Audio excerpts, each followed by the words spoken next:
పశుధర్మో నమే ప్రీతిం అంటుంది దేవి భాగవతంలో మహాతల్లి సత్యవతీదేవి.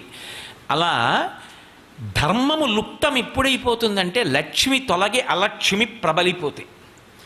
అందుకని శ్రీ సూక్తంలో ఏమని ప్రార్థన చేస్తారంటే, అమ్మ సృష్టి యందు వికసనం ఉన్నది, సృష్టి యందు సుఖమనుభవించడానికే నువ్వు ఇన్నిటిని ఉంచావు. బ్రహ్మాండమునందు సుఖస్థానముల నుంచి పిండాండమునందు జ్ఞానేంద్రియములు ఉంచింది ఆవిడ.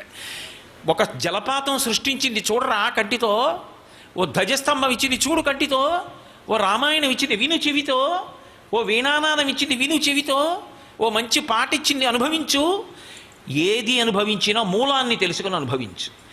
ఇది భగవతి ఇచ్చిన అనుగ్రహం. ఈ కంటితో చూస్తున్నానంటే ఆ అనుగ్రహానికి అగ్ని పరీక్ష ఏంటి? దీనితో ఆవిడ చూడమన్నవి తప్ప ఆవిడ చూడద్దన్నది నేను చూడను.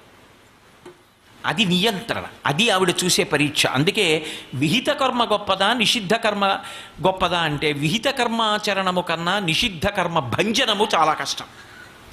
నేను అన్న మాట మీరు పట్టుకున్నారో లేదో. విహిత కర్మాచరణము అంటే, అయ్యా రోజు స్నానం చేయండి, మీరు తెల్లవారుజామున 6 అయ్యేటప్పటికే కనీసం స్నానం చేయండి అన్నాను అనుకోండి, మీరు ఎలాగో అలా చేసేస్తారు.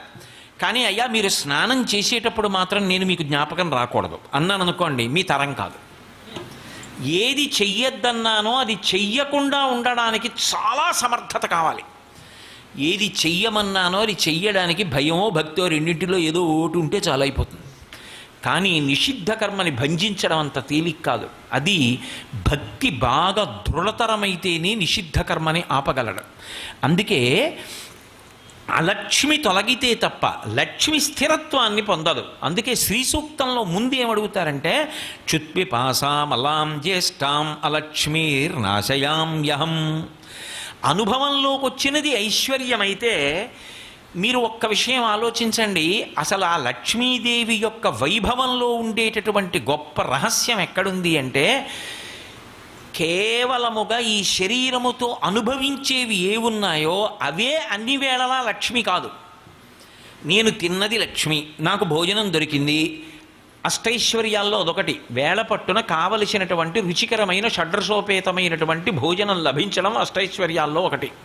లభించింది, నేను తిన్నా, సుఖం. నీళ్లున్నాయి, తాగా, సుఖం. నేను పడుకోవడానికి మంచి పాన్పు ఉంది, పడుకున్నా, సుఖం. అంతేనా? కాదు, ఇంకా ఉంది సుఖం.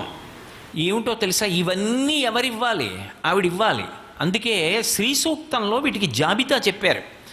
తామ్మావహజాత వేదో లక్ష్మీమనపగామినీం యస్యాం హిరణ్యం ప్రభూతం గావో దాస్యోస్వాన్ విందేయం పురుషానహం. అహం, నాకు, విందేయం, అమ్మ ఈ, యస్యాం, ఏ లక్ష్మిని నేను కీర్తిస్తున్నానో ఆ లక్ష్మి నాకు ఇవ్వాలి.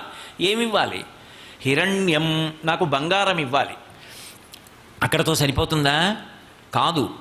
తామ్మావహజాత వేదో లక్ష్మీమనపగామినీం యస్యాం హిరణ్యం విందేయం గాం. గాం అంటే ఆవులు కావాలి. ఎందుకు?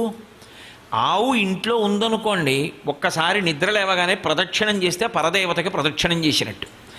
ఆవు ఇంట్లో ఉందనుకోండి, ఇంత గ్రాసం పెడితే పరదేవతకి మహానైవేద్యం పెట్టినట్టు. ఒక ఆవు ఇంట్లో ఉన్నది అనుకోండి, అది ఎక్కడ తిరిగిందో అది పరమ పవిత్రమైనటువంటి భూమి. సర్వం శ్రీ ఉమామహేశ్వర పరబ్రహ్మార్పణమస్తు. స్వస్తి.